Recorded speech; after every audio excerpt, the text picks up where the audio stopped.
இன்றைக்கி எங்கள் ரூமில் வந்து மக்ரூனி செய்யலான்னு இருக்கிறோம். அதுக்கு தேவையான அளவு தக்காளி, மிளகா, இந்த மிளகா வந்து வாசனைக்கு போடுறது, வெங்காயம், உருளைக்கிழங்கு ஒரு 2 ஆரம்பிக்க போகிறோம். Macaroni pasta.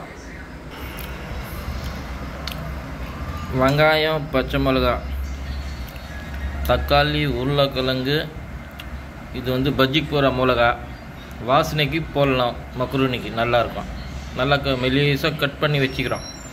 இதெல்லாம் வந்து எண்ணெயிலே வந்து புசிக்கணும், நல்லா வந்து வதக்கணும், சரிங்களா? அப்புறமா தான் மிளகாத்தூள் போட்டு இஞ்சி பேஸ்ட்டு போட்டு செய்யணும். சூப்பராக இருக்கும் மக்ரூனி சாப்பிட்றதுக்கு. நீங்கள் சாப்பிட்டு இருக்கிறீங்களா மக்ரூனி? கமெண்ட்ஸில் சொல்லுங்கள். லெகனை வச்சுட்டோம். எண்ணெய் ஒரு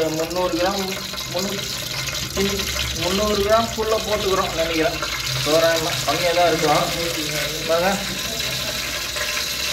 வெங்காயம், அதில் மெலிசாக அரைச்ச மிளகா, பச்சை மிளகா, சரிங்களா?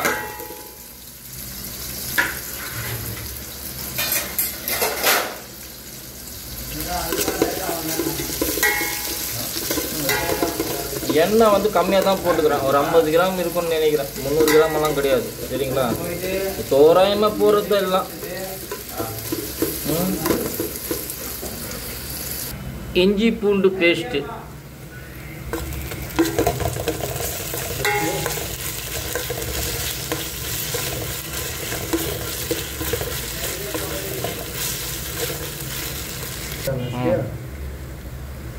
இப்போ வந்து தக்காளி போட போகிறோம்.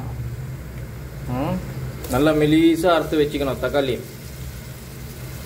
அப்போ தான் வந்து எண்ணெயிலே வந்து வதங்கும், நல்லா வந்து ஃபாஸ்ட் ஆகிடும், சரிங்களா? உருளைக்கிழங்கு, பஜ்ஜிக்கு போகிற மிளகா மெலிசாக கட் பண்ணி வச்சுக்கிறோம், அது போடுறோம். எண்ணெய் போடாத முன்னே நல்லா தக்காளி எல்லாம் வதங்கிச்சு. இது வந்து நல்லா கலக்கி விட்டுணும் கொஞ்சம் நேரம், சரிங்களா? தண்ணி ஊற்ற போகிறோம்.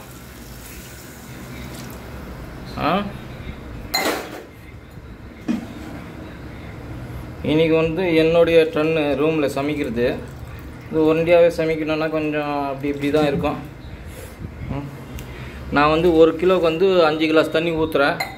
நீங்கள் உங்களுக்கு எவ்வளோ தேவையோ அவ்வளோ ஊற்றிக்கோங்க, சரிங்களா?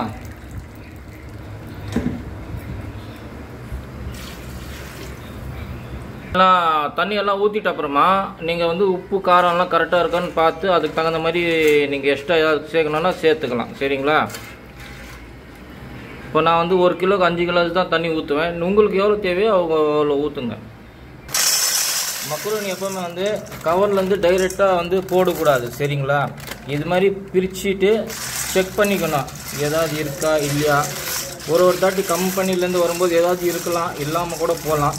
அப்படி இருந்துச்சுன்னா தான் நம்ம கையோட பார்த்து எடுத்துடலாம். நான் வந்து சென்னையில் வந்து முக்கியமாக இந்த பிராண்டு தான் வாங்குவேன். மக்ரூனி கொஞ்சம் நல்லாயிருக்கும் சாப்பிட்றதுக்கு. பால் பாக்கெட்டு இதுதான் கிடைக்கும் சென்னையில் எப்போவுமே முக்கால்வாசி.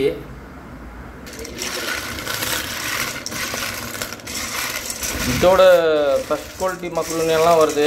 அது விலை வந்து ரொம்ப கூடும். அதனால் இது வந்து சீப் அண்ட் பெஸ்ட்டு நம்மளுக்கு. இது வந்து தாராளமாக 5 பேர் சாப்பிட்லாம். இன்றைக்கி ஃபுல்லாக வந்து நான் ஒண்டியே சமைச்சிக்கிறேன். மக்ரூனி எந்த லெவலுக்கு வரப்போகுதுன்னு தெரில. பயமாக வேறு இருக்குது. ஜனங்க என்ன சொல்லுவாங்க போகிறாங்கன்னு சொல்லி, ஃப்ரெண்ட்ஸுங்கெல்லாம் என்ன சொல்ல போகிறாங்கன்னு சொல்லி பயமாக வேறு இருக்குது எனக்கு. சரி, சாப்பிட்டு பார்த்து உங்களுக்கு சொல்கிறேன் எப்படி இருக்குன்னு. இன்றைக்கி துணி வேறு துவைக்கணும். எப்படி துவைக்க போகிறேன்னு தெரியல. எல்லாம் எடுத்து போட்டுக்கிறேன். துணியெல்லாம் தான். இது பேண்ட் இருக்குது, அங்கே ஊற போட்டுக்கிறேன். எல்லா துணியும் கழுவணும், துவைக்கணும். மக்ரூனி பாஸ்தா முதல்ல சமைச்சிட்டு அப்புறமா போயிடலாம். துணியை போய் துவைக்கிறதுக்கு உட்காரலான்னு கேட்குறேன் நான். நீங்கள் என்ன நினைக்கிறீங்க கமெண்ட்ஸில் சொல்லுங்கள். இங்கே தான் வந்து துணியை துவைக்கிற இடம். லைட்டு வேறு வெளியே லைட்டிங்க வாங்கி போடணும்.